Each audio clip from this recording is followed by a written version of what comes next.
right, so I'm here with Christina, and what's your horse's name? Chimmy. Chimmy, all right. He's a pretty cute little guy. How old is he? 9. 9?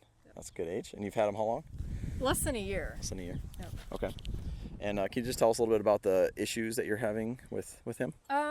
He was in an accident with a saddle with his previous owner, and he got into a wreck.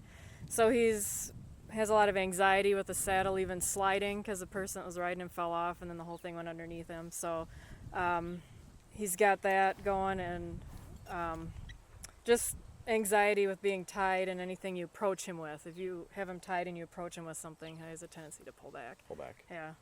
So has he broke some things that he was tied to? Oh, yeah. Yeah.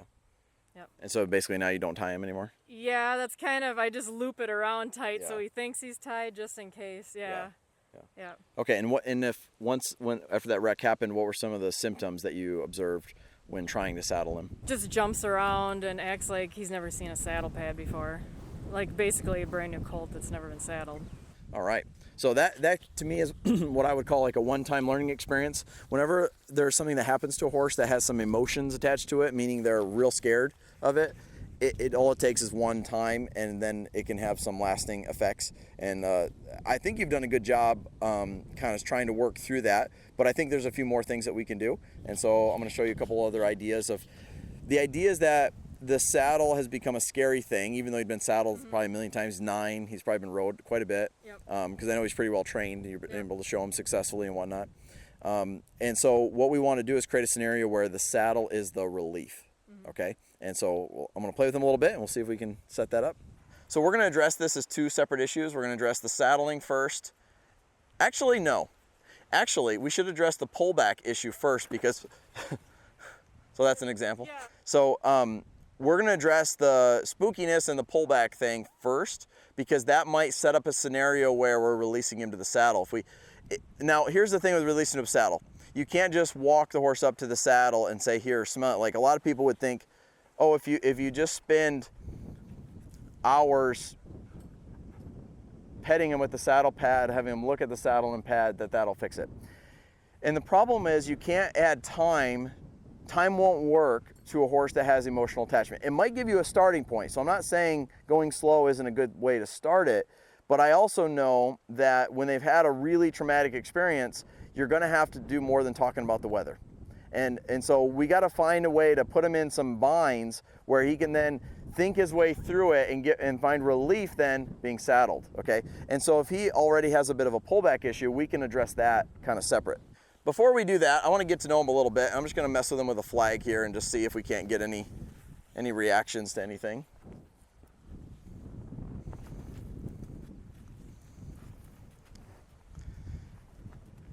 And so I didn't actually expect this to bother him. A lot of horses with his level of experience aren't bothered by a flag. And so the fact that this bothers him, this is going to create one way. There, he tried. I'll take it away. And there he's getting relief, licking and chewing. This is going to create one way that I'm going to go saddle him after doing this. If this didn't bother him at all, I wouldn't saddle him afterwards. I want to find something that bothers him, work through that, and then release him to the saddle. If I couldn't find anything else that was bothering him, what I probably would use then is just some work. I would put him on a circle, put a little pressure on him, make it uncomfortable, and then walk over to the saddle and try to saddle him softly. And that's another thing I'm going to ask you to do, is saddle him a little bit more politely. There's some mannerisms that we have around a horse, whether it's bridling, haltering them, picking up their feet, that we should try to do it politely to keep them sweet on that thing. So I would put saddling in that category. Like, I'm going to try to have everything ready. In other words, saddling is our maneuver.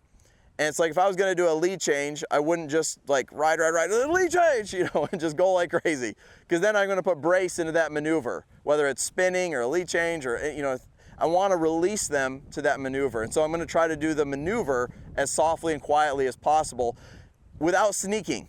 So a lot of people listen to me say, they're like, oh, you're sneaking around them, whatever. No, I'm not. You don't want to sneak around them either, but there's a way to do it politely without being sneaky. And that's what what we're going to try to create. Now, when I'm working with the flag here, this isn't a 2-year-old that's being exposed to a flag the first time, or a weanling unit. This is a 9-year-old horse that's had a lot of things done with him.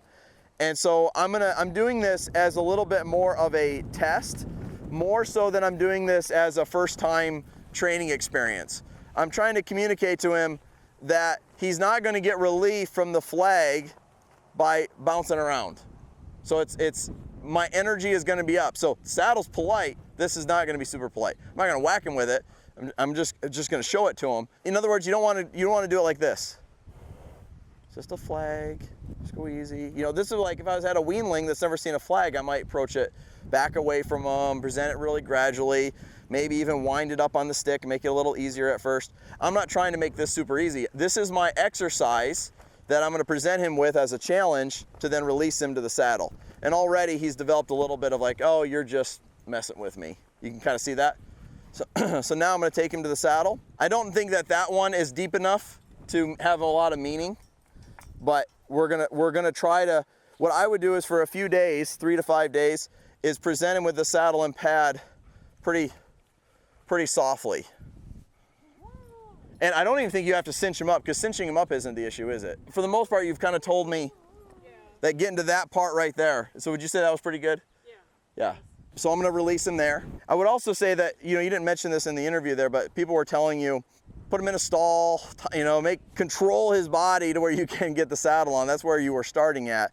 And you realize that's not like, I shouldn't have to do that, you know, and I like that. I'm glad that you didn't think that should be the standard. To me, whenever my finished product of saddling horses, I can ground tie them and saddle them and have no worries that they're going anywhere, because they're trained in that maneuver of saddling, and they should be really good. One other thing I would add in there, have you heard of my Patreon page? Yes. Yeah, are you on the Patreon page? Not yet. All right, yeah. So on Patreon, I have lots of training videos that are more in-depth with like the rope handling, the feet, and stuff like that. And I have a fundamental series that any horse that's new to me, I take them through it. Some of the things will be super easy to just breeze through. Other things you're like, oh, there's a hole here. I need to work on this. So I've really boiled all the different things you can do with horses down to what I think are the absolute got-tos. Every horse has got to be okay with these set of things, and that's on my fundamental series. So I'd highly recommend that you go on there. It's only $10 a month. If you want to do video coaching or ask questions and answers, you can do that as well on there. And yeah, I think you'll really enjoy it. We also do a monthly challenge where you can take your horse out and do the challenge. This month it's riding a cloverleaf pattern. And on average, we have about 80 people participate in it. And somebody is going to win $500. And all you have to do is send me a 3-minute video of you attempting the challenge. That's all you have to do. So I've had people walk the pattern, I've had people canter the pattern on the wrong lead, and everything in between. But it's about getting people out with their horses, giving them a focus to do, and I think you'll get a kick out of it. So now what I'm gonna do is I'm gonna attach this to the halter. I'm still gonna have the lead rope, and I'm gonna put him in a interesting bind. So I'm gonna put this lead rope around his front leg and ask him to follow a feel from his leg and from his nose. So by having it be a two yield deal, it's much more challenging than just this. So you can see he already knows that. So it's like, if I just do that, he already knows that I'm talking about the weather. That's not gonna get him to be able to be tied better. You know, it's not gonna, it just doesn't, when you're first time teaching a horse, that's one thing. Doing that would be a great thing to do. But when you're fixing something that got broken, you gotta get a little deeper into it. Because the other part is, they never forget. So it's never like you can press an erase button. There is no delete button on horses. You're always gonna have to be mindful of this, but you can get it to be better. You can improve it. And that's one of the things I love about horses, is that they're actually quite forgiving in that way. So this rope is here as a safety net. This rope is our bind. So I'm just putting a feel on it, and if he gets reactive to it, I'm gonna hold him and follow. Following. So I followed, I didn't lock down on it and try to stop him, I just went with it. And I'm just asking him there, he put his head down and gave, so now I'll turn it loose. And I was hoping he would lick and chew, he did not lick and chew there, which means he hasn't switched back to the sympathetic nervous system yet. He's probably still bothered, which is also interesting because he's a more introverted horse. There's more going on inside than what meets the eye, and that's what you've kind of found with him. Extroverted horses wear their emotions on their sleeve, and so you know where you're at with them at all times. When you have an introverted horse that's more bothered than they look internally, just like a person who's holding in a lot of tension, they're kind of ready to be triggered pretty easily, you know, and so it's not really a healthy way of being, and so we're gonna get him to kind of unlock him a little bit, get him to turn loose. So I'm just gonna bring him out away from the fence a little bit.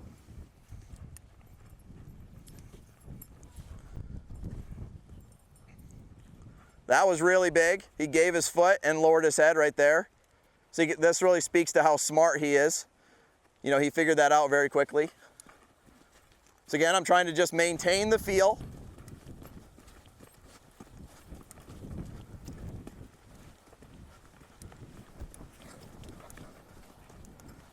So you can see where that triggers that pullback. Oh my gosh, I gotta react and save myself feel. And I'm just following it. So he's not getting relief for running backwards and getting bothered.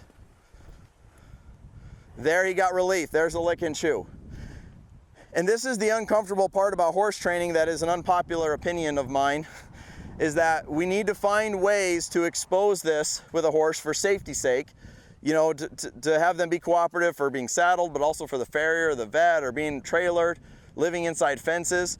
A horse has to understand pressure, and a fence can be pressure. The trailer's pressure, tying them up is pressure.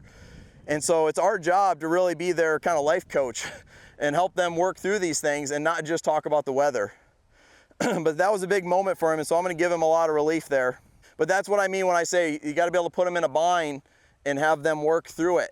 But here's the other interesting thing. To me, the best time, and I learned this from Craig Johnson, the best time to put pressure on a horse is when things are going well. We're not showing today. We don't got to go bring the cows in. We don't have any job to do today. We get to just focus on this. So I'm not emotional about it. It's not like he just broke something I tied him to and I'm like, oh, I just want to ride. I got 10 minutes. I just wanted to ride a little bit. This is all I'm doing today. You know what I mean? Like, so I can be calm and relaxed. I don't feel any anxiousness, because that when we start having those emotions come up inside us, that's when it's not a great time to be putting pressure on. We're trying to fix something because we're not quite right with our emotions ourselves. And so when you put pressure on him when things are going well, that's what I'm referring to. I'm setting this situation up. I was ready to drift with him and set it up where he didn't get relief for reacting. And so he needs more of that. But like I said, the main issue you called me with was saddling, not pulling back. You just kind of added that in. It's like, oh, also this is a bit of an issue. So I'm leveraging this issue, because now guess how sweet that saddle's going to be right about now. That's getting saddled is a pretty good deal, because when horses come through that and they switch nervous systems, they have a big dopamine release. So right now he's having a dopamine release, and he can feel really good about being saddled or releasing him to something like that. You know, if he was a horse that was hard to trim or shoe, it's like, well, I'd release him to picking up his foot right now. And notice how I saddle him there, and he flinched a little bit. Not bad. Because I want this to take a little longer, I'm gonna go ahead and go through the cinching process too. Now, I'm not necessarily recommending that everybody goes home and does this with their horses. This is just something, was this cinch on a different horse? Seems pretty short there. Or did you been getting fed real well the last couple months? So he said he's a bit cinchy, so I'm just gonna kind of pull it tight here. But again, I'm trying to release him to the saddle, so I'm not gonna even cinch him up all the way. Just gonna do that. So the overall arching theme is called approach and retreat. I'm approaching and retreating the saddle, but it's set up for success. How is it set up for success? By challenging him in other ways first, and then releasing him to that saddle. I take the basics. Everybody, you know, if a horse comes in training, like you could have called me and say, I want to get this horse in training, I want you to teach him lead changes. Well, if I discover you can't tie him, you can't saddle him very well, you can't bridle, I'm not trying lead changes until I get those fundamentals, because these are things that we got to do every day. That's why I take them very serious. They're our maneuver, you know what I mean? I don't take it lightly when somebody says they're having saddle trouble. It's like, oh, just get it on any way you can, put them in a stall, you know, like just make it happen. No, it's like, these are signs that you're gonna have problems in other places if you don't work through this. These are little spooky bind spots. So you see, there's a lick and chew there. I'm gonna go ahead and switch legs here. Now, keep in mind, if you had just showed up here for a horse that pulls back, I would be doing this same thing, but I would do this over and over and over again and release him to being standing on the rail, right? So it'd be a little different. I'm using this problem to help with the other problem that is, to me, more the main problem, because it's fairly easy to find some workarounds for a horse that doesn't tie well. And even if I did all this training for a month, I would still recommend you don't just go tie him hard to any old place, because it's like you can't press delete, and that's real scary to them when they pull back and fall over. It scares them a lot when it happens. So my recommendation for that is going to be to find some workarounds. Well, see there, he's just given to it. He didn't get all bothered. Yeah, that could have been his reaction the first time. But when you have a horse that's claustrophobic and thinking about pulling back, they don't just drop their head and give to it first try like that. So that's what he learned so far, you know. But again, they can still have reactions, like right there. But what I would hope is that the reactions would be a little less significant. See how he's learning to walk towards me with his head down? Still a little reactive, but that's a better response than running backwards for a quarter mile. There, he gave really good. You see that? He was giving, and then he got bothered. He got in a bind, and then he came through it. Then we'll let him get relief. And then you could even do this. You could approach and retreat just from that position. I like that. He got curious about it.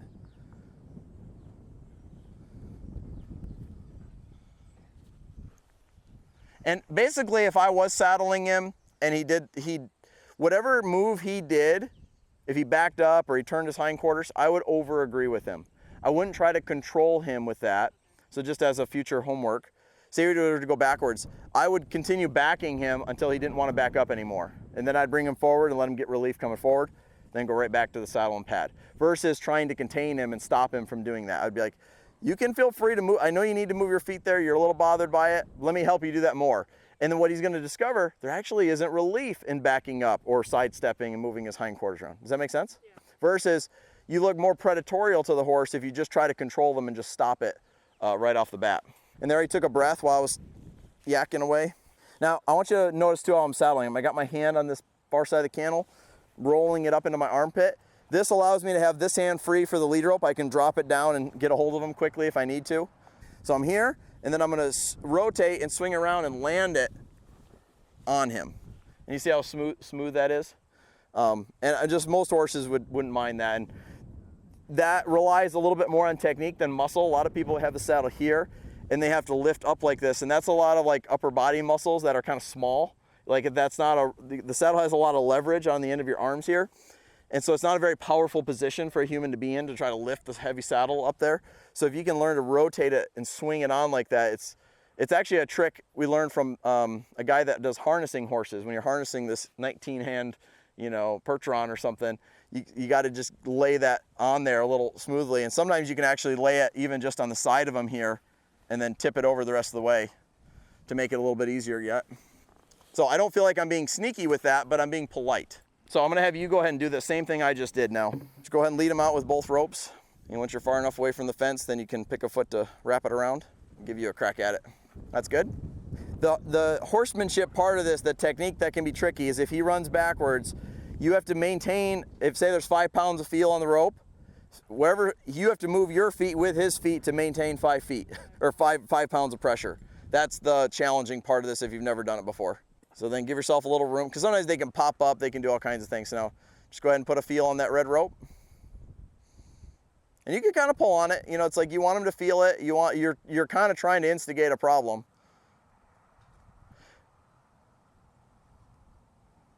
Hold it. Yep. Yeah, good. That was really good. Really good. Now hold it till he drops his head too. Super. So you can imagine if he can handle this bind, tying him to something, he'd be in a good frame of mind right now to be tied. But once they learn to pull back, you can't really completely fix it. So go ahead and we'll take the rope off him and we'll bring him over to the saddle and have a go at saddling him. But you're gonna try to use that same technique. Just act like you've done it a million times. Perfect. And then you're gonna roll it into your armpit and grab that off side of that saddle just like that. Very good. You're just gonna go lay it in there nice and polite. Just gonna rotate and lay it over there. Beautiful. I'd say that went pretty well. Yeah. Good deal. Okay, go ahead and pull it back off. And I would saddle them on both sides too. We're just gonna do one side today, but like tomorrow you could go through this whole routine, just saddle them from the other side. So tell me, what are your takeaways from this session? What did you learn to maybe do differently or from what you were doing? Not letting him, not following him with scary objects, let him walk with him. Okay, not like holding him. So you would have tried to hold him with the halter and not let him back up? Yeah. Okay. Yeah, maybe pulled his head around and he would end up running circles around me. Okay. So that's where, yeah. Yeah, and they can be wrong if you let them go forward and do a circle, they can do that for a really long time. So they can actually be scared of that a lot longer than if they just back up, or even a little bit of side pass is okay, but mostly it's backing up. Yep, and just to wait till he's in the right frame of mind before doing the saddle. some things difficult out there and come back here with a saddle to make it a pleasurable experience. Perfect. Yep. Awesome. Well, thank you so much for bringing them out. I hope that helps, and keep me posted on how it goes. Appreciate it. Thank you. All right. Thank you guys for watching. If you haven't already, hit the subscribe button, and we'll see you on the next one.